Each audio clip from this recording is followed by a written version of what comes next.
Dice así Tito 2, 1, pero tú habla lo que está de acuerdo con la sana doctrina, que los ancianos sean sobrios, serios, prudentes, sanos en la fe, en el amor, en la paciencia.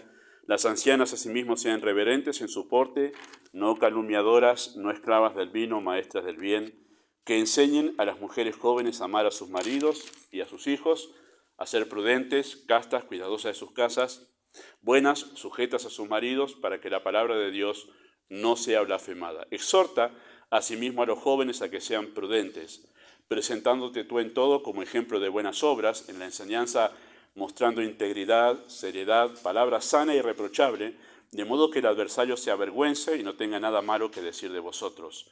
Exhorta asimismo a los siervos que se sujeten a sus amos, que agraden en todo, que no sean respondones, no defraudando, sino mostrándose fieles en todo, para que en todo adornen la doctrina de Dios nuestro Salvador.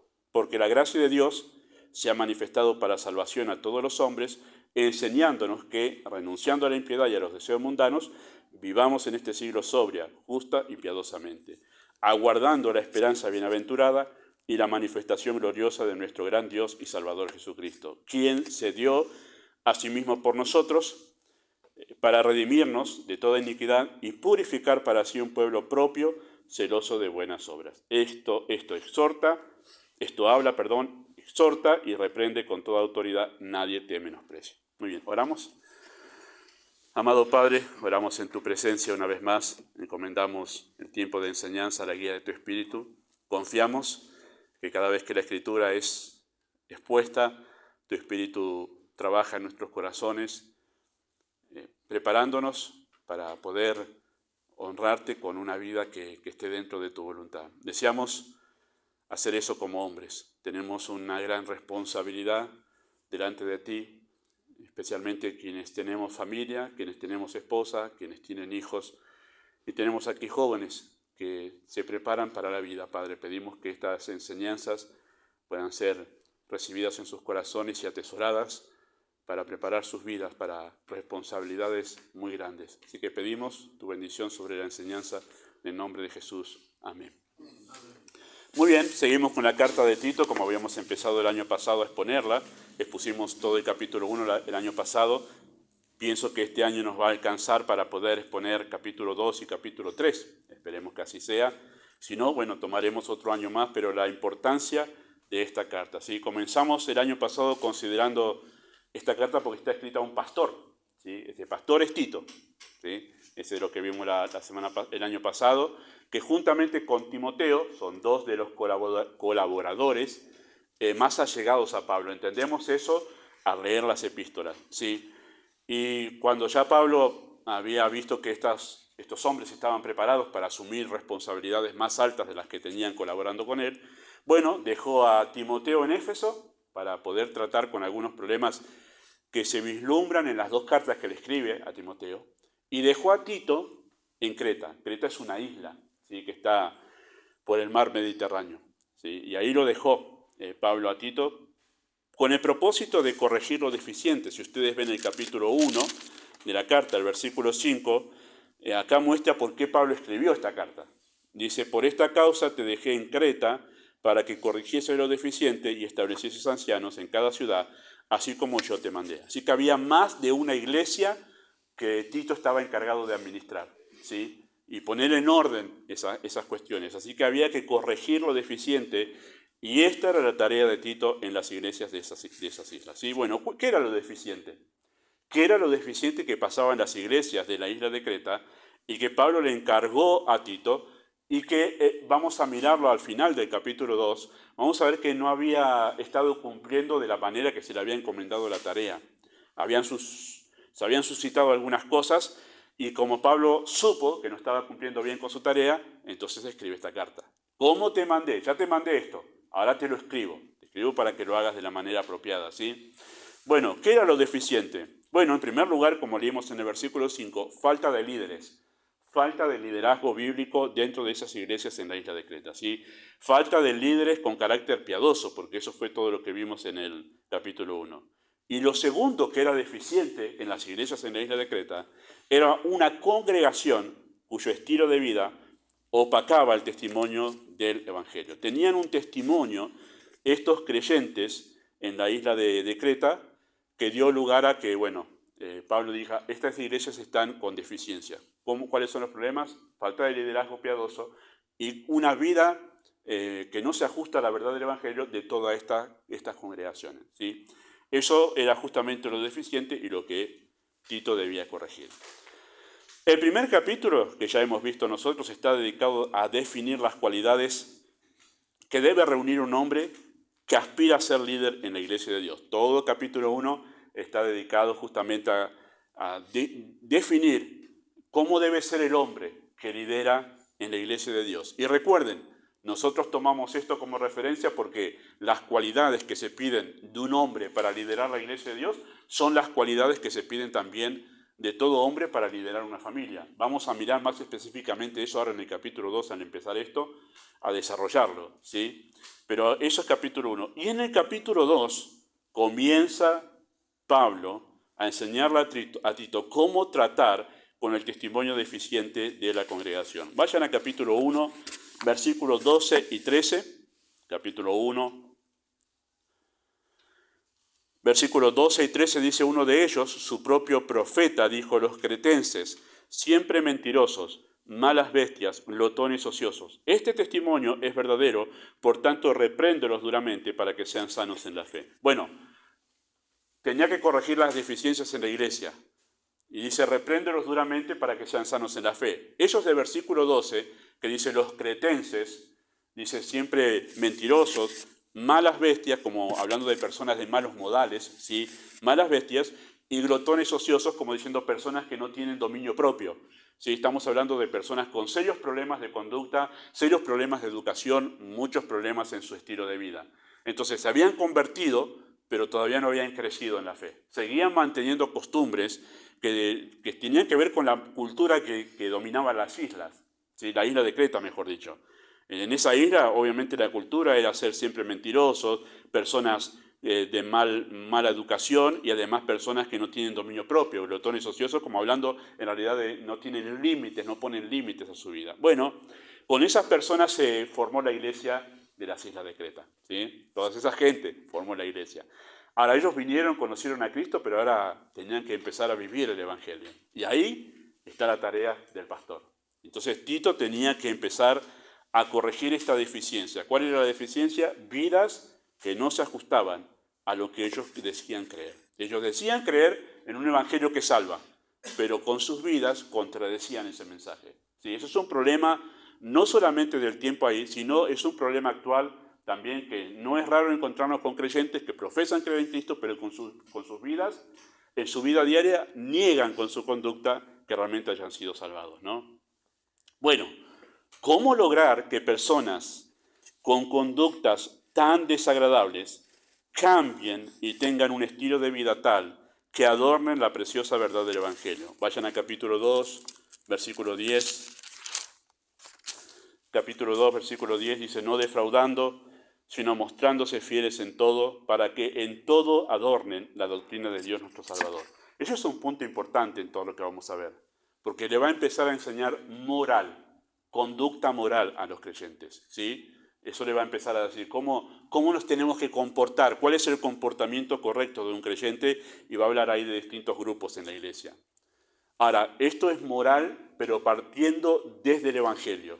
¿Y cuál es el propósito de esa vida cambiada, ese estilo de vida que se ajusta a la moral bíblica? Bueno, que adorne la doctrina del Evangelio, que adorne el mensaje, ¿sí? Es como cuando uno va a entregar un regalo, uno trata de adornarlo, ponerle el papel más lindo, el monito, una linda bolsita prolija y adorna eso que uno lleva, ¿sí? Bueno, cuando uno prepara una mesa, ¿no? Para un evento especial, la adorna. Lo importante en realidad, ¿qué es? La comida.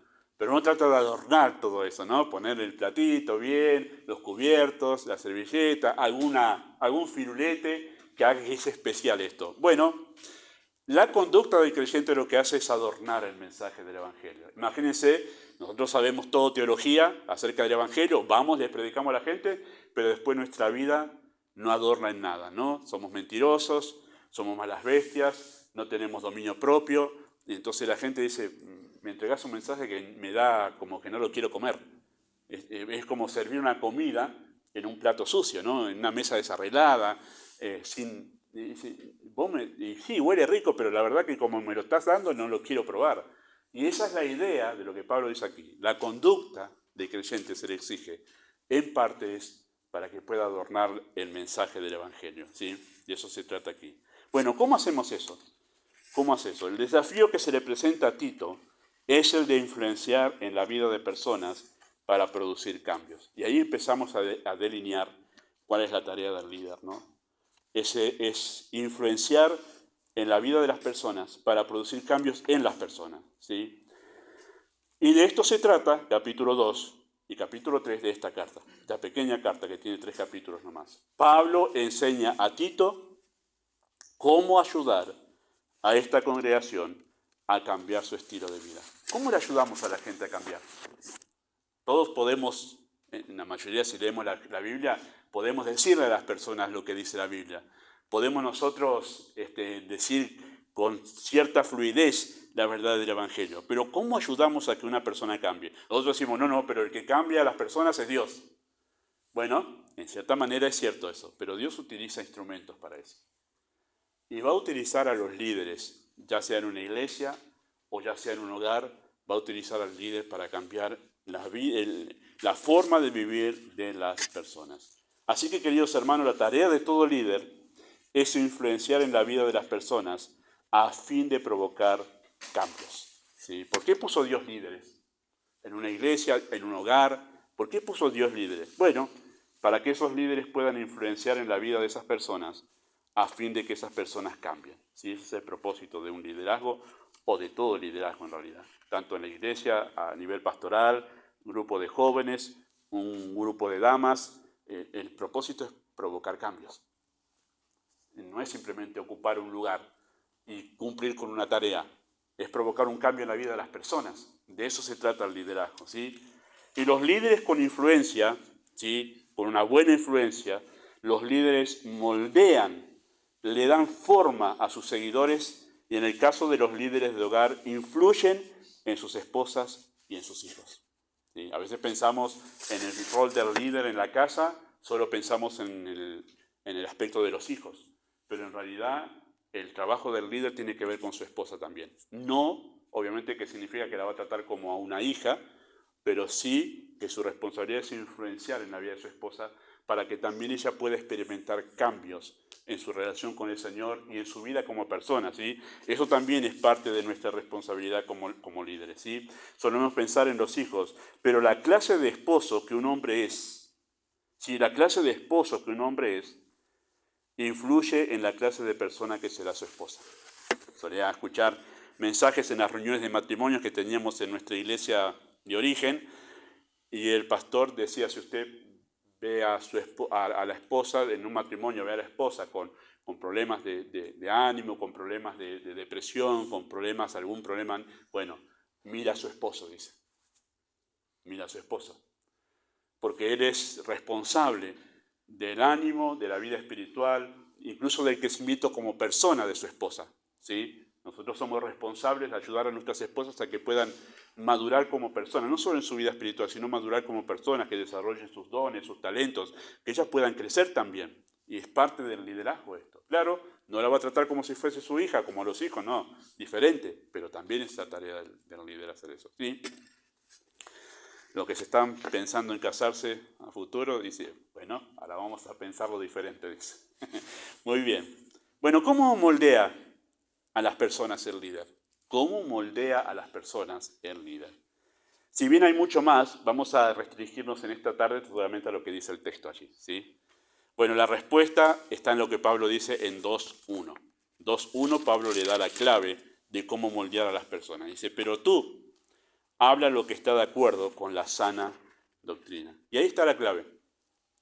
Ahí está la clave del cambio. Y ustedes dirán, un momento, pastor, es más complicado. Bueno, esta es la clave. Este es el punto. O sea, esta es la punta del ovillo. ¿Hay mucho más? Sí, pero esta es la punta del ovillo. Si nosotros tenemos en claro esto, bueno, tenemos todo un camino después allanado para poder influenciar en la vida de personas para cambiarlas, ¿sí?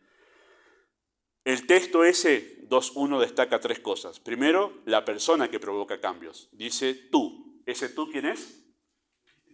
Tito. Está escribiendo una carta a Tito y le dice tú. Y interesante que comienza con un pero.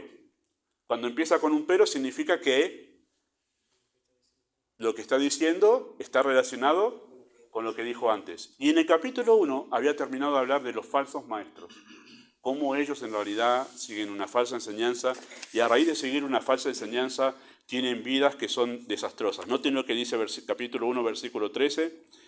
Versículo 15, todas las cosas son puras para los puros, mas para los corrompidos e incrédulos nada les es puro, hasta su mente y su conciencia están corrompidas, profesan conocer a Dios, pero con los hechos lo niegan, siendo, noten esto, abominables, rebeldes, reprobados en cuanto a toda buena obra. Bueno, esos son los falsos maestros. Debido a su falsa enseñanza, nosotros nos damos cuenta que llevan una vida, enseñan algo que no cambia, enseñan algo que no influye en la vida de las personas, no los cambian. Sus propias vidas muestran que lo que ellos creen no cambia la conducta de las personas. Entonces tú, en contraposición a eso, tú, Tito, tienes que hacer otra cosa. En segundo lugar, la tarea.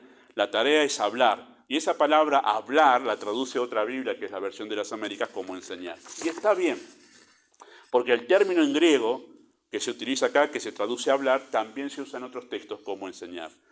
Y está enfatizado en 2.15. Noten al final, capítulo 2, versículo 15. Esto habla, una vez más vuelve al punto del versículo 1. Ahí está conectando, que está hablando de lo mismo. Esto habla, y noten lo que dice, y exhorta, y reprende con toda autoridad, nadie te menosprecie. Al decir eso, entonces ese hablar se está refiriendo a enseñar. ¿Sí? Tú enseña lo que está de acuerdo con la sana doctrina. Así que en tercer lugar, se habla del contenido. Lo que debía enseñar es lo que está de acuerdo con la sana doctrina. Entonces, la persona responsable de producir cambios es el líder. La tarea con la que debe realizar para producir cambios es enseñar. Y el contenido de su enseñanza debe ser la sana doctrina. Esas son las tres cosas que dice allí el texto. Y esa es la clave. Y esa es la clave. Si todo líder de familia comprendiese esto, pero además lo pusiese en práctica, las iglesias y nuestra iglesia sería grandemente beneficiada, porque en realidad haría el trabajo que hace el pastor con la iglesia en su casa, que es enseñar la verdad, que es lo que realmente utiliza Dios para producir cambio en el corazón de las personas. ¿Sí? Todo líder debe ser un enseñador. Y vuelvo a mencionarlo, todo líder debe ser un enseñador. Algunos hombres piensan y dicen, bueno, no, lo de la enseñanza, el pastor que se preparó para eso, él estudió instituto bíblico, él tiene el don para hacerlo, enseñar, yo enseñar, no, yo enseñar. Bueno, quizá no todos los hombres van a enseñar como una función en la iglesia, como un ministerio en la iglesia, pero todos los hombres debemos ser enseñadores. ¿Sí? Usted dirá, no, pastor, pero no, yo ni sé hablar. Bueno, todos debemos enseñar. Quizás no todos van a hacerlo en la manera de que el pastor lo hace, pero sí debe hacerlo. ¿Sí? Solemos ver al líder como un proveedor que suple las necesidades materiales de la familia, o el que arregla los problemas, o el que enfrenta los peligros. Aunque estas cosas son parte de su rol y son muy importantes, quiero acentuarlo eso, es muy importante ser proveedor, asumir los problemas y enfrentarlos, cuidar a la familia de los peligros, es muy importante. Sí, pero esto no es todo el trabajo del líder. No es suficiente, queridos hermanos, para poder producir cambios en la vida de sus hijos, o de su familia, o de su esposa. No es suficiente con que usted diga, yo voy a trabajar, traigo el dinero, traigo el pan a casa. ¿Qué más puedo hacer? Bueno, mucho más tiene que hacer. Mucho más hay que hacer. Y es lo principal de todas las cosas que tiene que hacer, es enseñar, es educar. En el imaginario popular no se suele pensar en el hombre como educador. ¿Sí? O sea, en el hombre de hogar o en un liderazgo no se suele pensar como educador. Aquel que se ocupa de enseñar y formar, pero en la Biblia se señala como su tarea principal. En la Biblia, el educar, el enseñar, el formar, el moldear la vida de personas se lo señala como la tarea principal del líder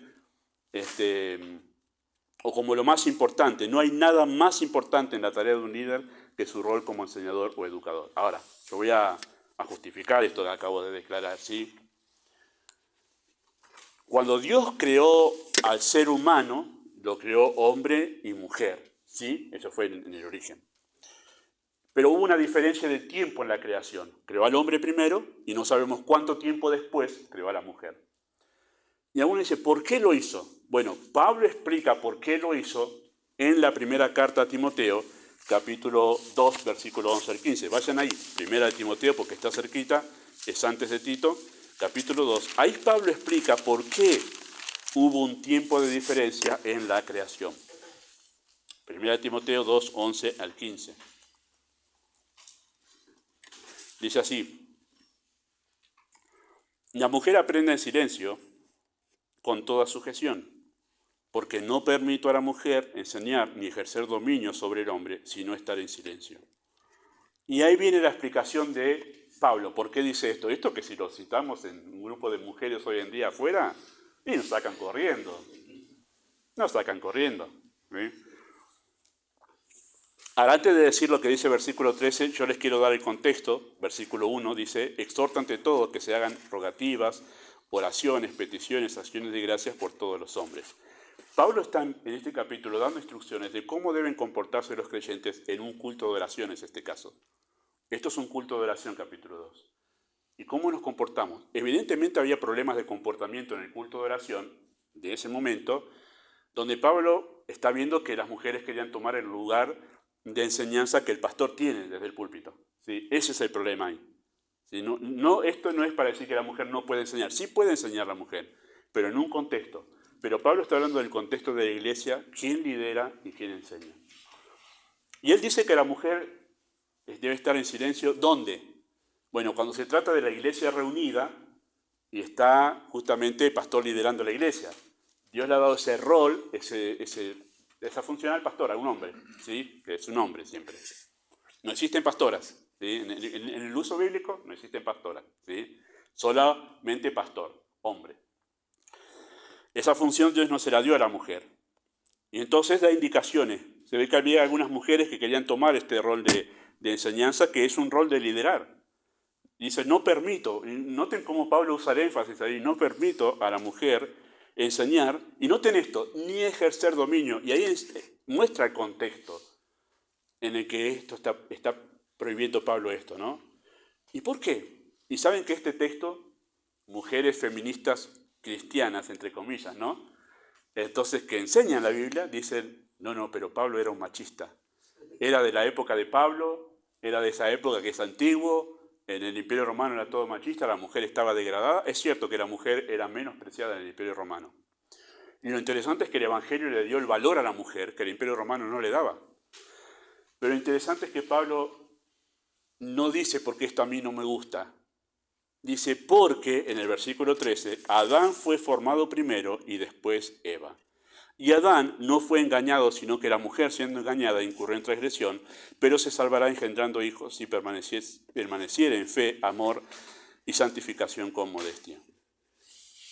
¿Por qué? Bueno, Pablo recurre, para dar la razón de por qué funciona así la iglesia, recurre al diseño original. Esto no tiene que ver ni siquiera con la ley de Moisés. Esto tiene que ver con cómo Dios hizo al hombre y a la mujer al principio. Y acá explica por qué formó Dios primero al hombre y después a la mujer. Dice, Adán fue formado primero y después Eva. ¿Qué pasó ahí cuando Dios formó a Adán primero? Bueno, lo que hizo Dios al formar a Adán fue ponerlo a él como el máximo responsable en el huerto. Y era el que debía, después cuando llegase Eva y después llegasen los hijos, Adán era el responsable de ser el enseñador. Enseñarles cómo vivir en el huerto, cómo vivir dentro de la voluntad de Dios en el huerto, cuál era la voluntad de Dios. Él era el Señor, con minúsculas, pero era el Señor. Por eso le dijo, señorearás. Él tenía que señorar, tenía que ser el que dirigía, protegía, pero también el que enseñaba. Y por eso cuando llega la serpiente a tentar a Eva, por eso dice, Eva fue engañada, no Adán. Lo que está haciendo ahí es un acento en el problema que hubo en la responsabilidad de Adán. Hubo un intento, que fue lo que sucedió allí, de salirse de ese rol. la tentación de Satanás a Eva fue, ¿qué va a hacer? El diseño de Dios dice que Adán tiene que... Nada, ¿qué te va a enseñar Adán? Y entonces liberate. Y eso fue lo que sucedió allí. Y por ahí se dice, Eva fue engañada. ¿Cuál fue el engaño que trajo? Que este diseño de Dios, del hombre como el principal enseñador y educador de la familia, Satanás lo quiso trastornar. Entonces, que el hombre, su rol principal es ser enseñador, viene del diseño original. No viene ni de la ley de Moisés, ni viene de la cultura, viene de Dios cómo diseñó al hombre y a la mujer. Entonces nuestro rol, queridos hermanos, es ser enseñadores. Y si usted no ocupa una función de maestro o predicador en la iglesia, no importa, su rol en su hogar, en donde usted está, es ser enseñador, ser educador, es enseñar. Y eso responde al diseño original.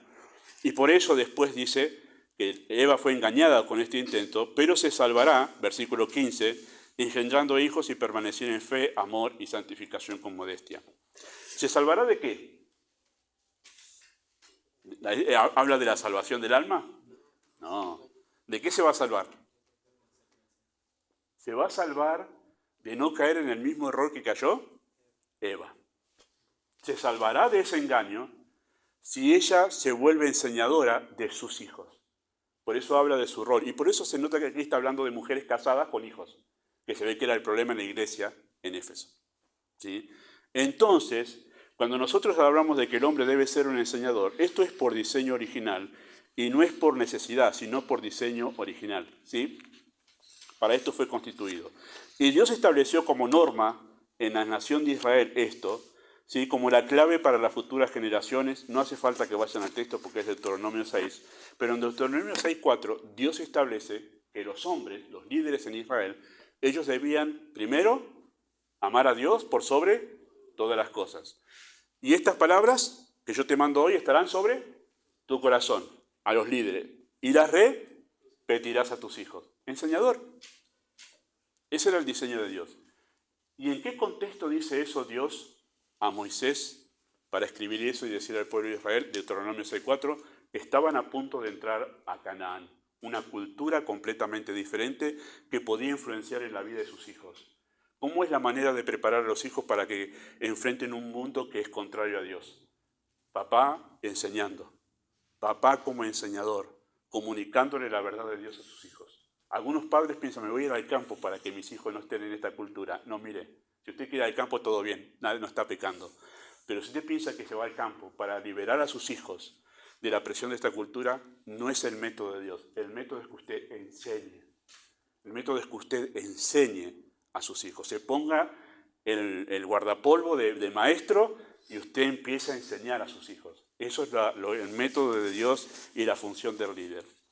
Y Dios lo confirma a todo esto en la era de la iglesia, porque en Efesios 6:4 otra vez se habla de que, padres, no exasperéis a vuestros hijos, sino criarlos en disciplina. Y esa palabra padres no es papá y mamá.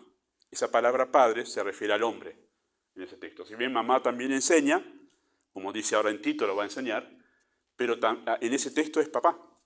Papá, eduquen a sus hijos en disciplina y amonestación del Señor. O sea que, por diseño y por principio de Dios, el hombre debe ser un enseñador, ¿sí? Que el líder enseñe responde a un diseño, pero también el líder debe enseñar. ¿Por qué? Bueno, porque toda persona tiene necesidad de aprender. Nadie crece sabiendo, todos crecen aprendiendo y nadie crece sin aprender. ¿Sí? Todos salimos sin saber nada de la panza de mamá, ¿verdad? Y lo que fuimos aprendiendo nos lo enseñaron. Alguien nos lo enseñó, de alguna manera. Sí, todo lo aprendemos. ¿Cómo aprendimos a agarrar un tenedor? No nos acordamos, éramos muy chiquitos, pero obviamente estuvieron nuestros padres ahí para decirnos se agarra de determinada manera. Todo lo que nosotros sabemos nos lo han enseñado, menos esa inclinación del pecado que hay en nuestro corazón, ¿no? Después madurando la perfección a nuestro corazón. Pero, queridos hermanos, es una necesidad de toda persona para poder crecer como persona. Nadie nace sabiendo, todos crecen aprendiendo y nadie crece sin aprender. Y esto vamos a acentuarlo en su momento durante este año. Nadie crece sin aprender. Y es responsabilidad de ustedes, papás, estar atento a las etapas de crecimiento de sus hijos, porque en cada etapa sus hijos tienen que aprender algo muy específico. De los 0 a los 5 es una etapa, la primera etapa. De los 6 a los 9 es otra etapa, otra posta ahí. Se aprenden otras cosas. De los 9, de los 10 hasta los 14 es otra etapa, se aprenden otras cosas. Y de los 14 hasta los 18 ya están listos para empujarlos del nido y que empiecen a volar por sí mismos, ¿no? Se aprenden otras cosas ahí. Usted es responsable de aprovechar cada etapa para enseñarle lo necesario para prepararse para la vida, ¿sí? El aprendizaje le va dando forma a lo que somos como personas y nos va cambiando y nos va moldeando, ¿sí? Este es el método escogido por Dios para transformar a las personas. Dios mismo utiliza la enseñanza para realizar su obra. No hay otra manera. Por eso enseñamos en la iglesia. Venimos y somos enseñados. El pastor se prepara para enseñar. ¿Por qué? Porque Dios escogió este método para cambiar a las personas. No hay otra manera. Dios lo diseñó así. Dios encerró su obra a través del ministerio de la enseñanza. Sea donde sea, sucede así. En el hogar sucede de la misma forma, ¿sí? Vamos dándole forma a la vida de las personas, en el caso de ustedes, papás o sus hijos, por medio de la enseñanza, ¿sí? Y el líder debe enseñar con intención. No solamente debe enseñar por necesidad, porque toda persona necesita ser enseñada, sino también debe enseñar con intención, ¿sí? ¿Qué significa enseñar con intención? Bueno, significa que lo hacemos a propósito. Eso significa enseñar con intención. O sea, nos disponemos a enseñar ciertas cosas a propósito a los hijos, ¿sí? De manera deliberada, se suele decir, con un plan determinado y con metas definidas, ¿sí? Enseñamos pretendiendo moldear el carácter, la mente y los hábitos de quienes están a nuestro cargo. En mi rol como pastor me toca la iglesia. La enseñanza está intencionada de parte del pastor. Yo voy siguiendo la enseñanza del texto bíblico. El texto bíblico por sí solo enseña estas cosas, pero yo a la misma vez tengo metas como pastor para con la iglesia de qué carácter debe tener la iglesia, qué comportamiento. Recién hablábamos del mate hace un ratito, ahora aquí de tomar. Bueno, en estas reuniones informales no hay problema.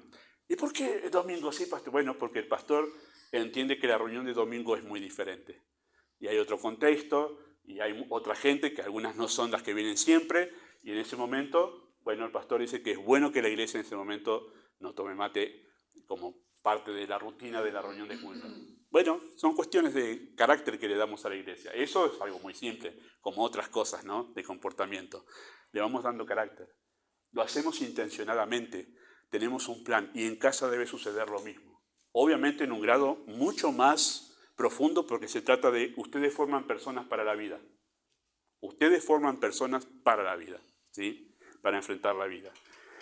Y moldean el carácter, la mente y los hábitos de sus hijos. Todo eso tiene que ser intencionado, ¿sí? Por ejemplo, acá están los jóvenes, me van a escuchar, me había olvidado que están ellos.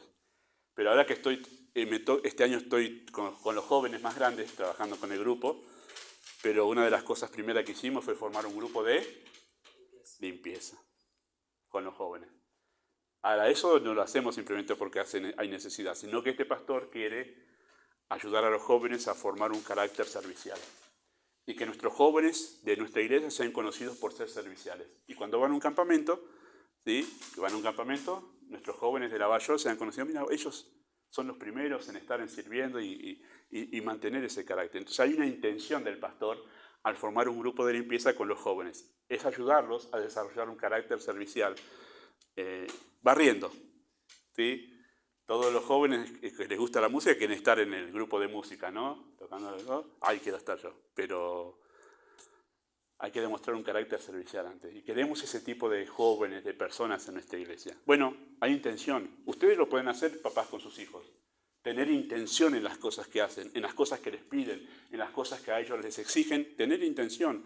Le pido esto porque quiero formar esto. Le exijo esto porque quiero desarrollar este área de su carácter. Lo llevo, bueno, ustedes recuerdan que yo he mencionado a mi pastor que solía hacer con sus hijas chiquitas, ir a visitar a ancianos y enfermos. Claro, deseaba desarrollar en sus hijas un carácter compasivo con los ancianos que estaban enfermos o necesitados. Y la llevaba. Y llevaba a sus hijas pequeñitas, pero con intención de formar en ellas una sensibilidad a las personas necesitadas. Bueno, siempre hay intención en todas esas cosas y debe serlo, ¿sí? Por eso educamos tratando de moldear a las personas. Bueno, si nosotros tenemos una enseñanza intencionada, sabremos qué enseñar. Si sabemos qué queremos lograr, sabemos qué vamos a utilizar. Si no hay intención, nunca sabremos qué enseñar. Pero si hay intención, sí sabremos qué enseñar, ¿sí? Y a esto se refiere Pablo cuando le dice a Tito, tú habla lo que está de acuerdo con la sana doctrina, ¿sí? La doctrina es la enseñanza sobre la cual se construye la vida. Eso es doctrina en la Biblia, ¿sí? La enseñanza sobre la cual se construye la vida. Doctrina no es mero concepto teórico. La doctrina comprende verdades teológicas relacionadas directamente con la vida. Así que la sana doctrina, la que menciona Pablo aquí, es aquella enseñanza que construye la vida en la voluntad de Dios y muestra cómo la verdad acerca de Dios cambia la vida cotidiana. Y esa es la tarea de ustedes, papá. En cada asunto en casa con sus hijos, mostrarles que esto está relacionado con quién es Dios. Hasta lo más simple. Mostrarle a sus hijos que esto está relacionado con quién es Dios. Y que por ello ustedes le enseñan a hacer de esta manera, porque nuestro Dios es de esta manera. Esa es la base de la enseñanza en el hogar. Dios es de esta manera, nuestro Dios es esto, entonces nosotros nos comportamos así. Y por eso, hijo, hija, te pido esto, porque Dios es así. Y quiero que tengas este comportamiento, haga esto, tengas esta actitud, pienses de esta manera, ¿sí? Bueno, esa es la tarea de los padres, mostrar cómo la doctrina tiene implicancia en la vida cotidiana, ¿sí? Y en estos capítulos 2 y 3, Pablo muestra cómo la doctrina del Evangelio se relaciona con la vida de hogar, con la vida laboral y con la vida cívica, ¿sí? Pablo presenta la enseñanza de la sana doctrina como el medio eficaz para moldear la vida de las personas. Y esto hace necesario entonces que el líder se nutra con la sana doctrina. Nutrirse de la sana doctrina implica leer, meditar y estudiar la Biblia. No hay otra manera, ¿sí? Y eso es un esfuerzo que deben hacer los hombres en sus hogares, de disponerse un tiempo cada día para poder leer, y en la medida que están acostumbrándose a leer, empiezan a meditar, a pensar en lo que están leyendo, y después se animan un poco más y empiezan a estudiar la Biblia, como no pocos hombres en este tiempo, gracias a Dios, lo han hecho. Vayan ahí a 1 Timoteo capítulo 6, perdón, 1 Timoteo capítulo 4, 1 Timoteo capítulo 4,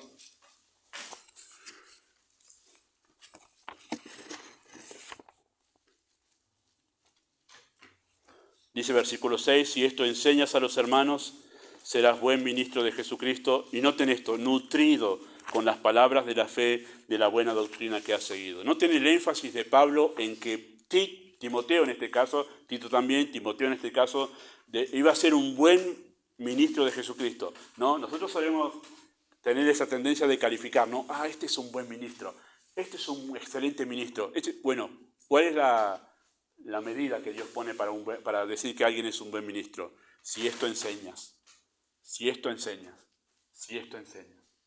Si enseña, es un buen ministro. Nosotros solemos pensar, bueno, la cara, el tono de la voz, el carisma en el púlpito, si es alegre, dicharachero, pero Pablo dice, si enseñas. Si esto enseñas, serás un buen ministro. Entonces, una característica principal de un líder es que enseña. Y noten esto, nutrido con las palabras de la fe y de la buena doctrina que ha seguido. Nutrido está repleto de la enseñanza, ¿no? Versículo 7, desecha las fábulas profanas y de viejas. Y de viejas es de viejas ahí. Como diciendo de las mujeres chusmas. Esa es la idea del término allí. Desecha las fábulas profanas y de viejas. Ejercítate en la piedad, porque el ejercicio corporal para poco es provechoso, pero la piedad para nada aprovecha. Pues tiene promesa de esta vida presente y la venidera. Dice, palabra fiel es esta y digna de ser recibida por todos, que por esto mismo trabajamos y sufrimos oprobio. Trabajamos, es una palabra intensa allí, y sufrimos oprobio, por esto mismo. ¿Qué es eso mismo por lo cual trabajan y sufren oprobio? Bueno, el texto dice, porque esperamos en el Dios viviente, que es el Salvador de todos los hombres, mayormente de los que creen. Y escuchen esto manda y enseña. Ninguno tenga en poco tu juventud, sino ejemplo de los creyentes, en palabra, conducta, amor, espíritu, fe y pureza. Entre tanto que voy, ocúpate en ¿qué? Lectura, exhortación y la enseñanza. ¿No tengo que estar haciendo milagros, Pablo? ¿No te salió alguna reunión de exorcismo allí? No hay una reunión que yo tenga que hacer de liberación. No. Vos ocupate en esto. Lectura, exhortación y la enseñanza. No descuides el don que hay en ti que te fue dado mediante profecía por la imposición de las manos del presbiterio, el grupo de ancianos. Ocúpate en estas cosas. Otra vez, estas cosas. Por esto mismo sufrimos oprobio. Estas cosas. ¿Qué son esas cosas? Permanece en ellas para que tu aprovechamiento sea manifiesto a todos. Y noten versículo 16. Ten cuidado de ti mismo y de la... A eso se refiere Pablo. Noten cuánto énfasis Pablo le pone al rol del líder como enseñador. Ocupate de vos primero, tu vida espiritual, ten cuidado de ti mismo, y ahí de la doctrina. Y ocupate en enseñar. Ocupate en enseñar. ¿Sí? Así que en último lugar, lo que Pablo le dice a Tito es que el líder debe enseñar moldeando el carácter. Y esto vamos a hacer solamente un énfasis pequeño allí, Tito capítulo 2, porque quiero que noten esto. Tito 2, versículo 2, empieza hablando de los ancianos que son los hombres de edad en la iglesia, que los ancianos sean, así que prepárense para la próxima reunión, Ernesto, mi papá, Hugo, te ubico en ese grupo, y los demás estamos salvados, ¿no? Pero hombres adultos, hombres ancianos en la iglesia, ¿sí? Que los ancianos sean sobrios, prudentes, serios, sanos en la fe y en el amor. Y noten versículo 3, las ancianas asimismo sean reverentes en su porte, no calumniadoras. Y versículo 5, a ser prudentes, castas, cuidadosas a sus casas, sujetas a sus maridos, para que la palabra de Dios no sea blasfemada. Exhorta asimismo a los jóvenes a que sean prudentes. ¿Sí? Noten lo que dice también, versículo 9. Exhorta a los siervos a que se sujeten a sus amos, que agraden en todos, que no sean respondones. ¿Sí? Capítulo 3, versículo 2. Dice que a nadie difamen, que no sean pendencieros, sino amables, mostrándose toda mansedumbre para con todos los hombres. Y versículo 3, porque nosotros también éramos. ¿Dónde dice el acento? En el verbo ser. Ser. Éramos. Ser. Es el verbo ser. El verbo ser involucra lo que uno es como persona. Una cosa es hacer cosas buenas, otra cosa es ser bueno. Una cosa es hacer algo diligentemente. Hoy, por ejemplo, nos vamos a ir y vamos a ayudar a limpiar. Pero otra cosa es ser diligente. ¿Qué quiere decir? Que salgo de acá, limpié acá, pero voy a casa, ayudo a limpiar. Mañana estoy con la casa de un amigo que está cortando el pasto y ayuda a cortar el pasto. Eso es ser, porque la diligencia ya me domina a mí en todo aspecto donde yo estoy, en todas circunstancias donde yo estoy. Entonces hay una diferencia entre hacer y ser. Y lo que apunta a la enseñanza bíblica es a transformar la clase de persona que somos. Y lo que debe apuntar el líder no es solamente a que quien está a su cargo haga algunas cosas buenas, sino que cambie su manera de ser, que sea distinto. Y por eso es que una de las alegrías del pastor, cuando ve la iglesia después de 9 años, por ejemplo, ahora, que hemos cumplido este año, es ver personas que hace 9 años venían de una manera y hoy son diferentes en la iglesia.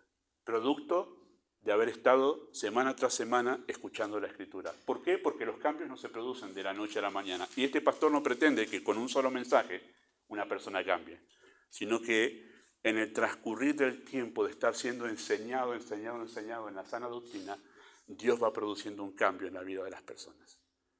Hay que apuntar a cambiar la clase de personas que son aquellos que están en nuestra vida, y no solamente a que se hagan cosas, sino que cambie su actitud, su manera de pensar y sus hábitos. Eso es apuntar a cambiar la persona. Y eso es tarea del líder. Tengo un libro que se llama Enseñando para cambiar vidas. Y es un libro escrito para maestros. Porque no es solamente compartir información, es ayudarle a cambiar a las personas.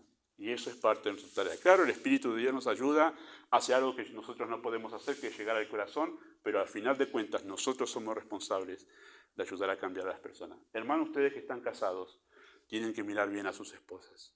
Porque si ustedes ven problemas en sus esposas, es responsabilidad también de ustedes a trabajar en eso para ayudarles a cambiar a sus esposas. Lo que ustedes vean que están necesitando, cualquier actitud, pero es su responsabilidad como hombre ayudar a sus esposas a cambiar, así como a sus hijos también. Bueno, Señor nos ayude a asumir el rol de enseñadores, ¿sí? Porque eso es lo que Dios va a usar para influenciar en la vida de quienes están a nuestro cuidado. Muy bien, vamos a orar. Amado Padre, damos gracias por este tiempo. Pedimos que tú obres a través de la enseñanza como confiamos que lo harás y que tú levantes de nuestra iglesia hombres que son enseñadores, que confían en la enseñanza de la sana doctrina para cambiar las vidas. Damos gracias ahora por los alimentos que has provisto, pedimos que los bendigas, nos des un buen tiempo en comunión y en ánimo juntos, en el nombre de Jesús. Amén.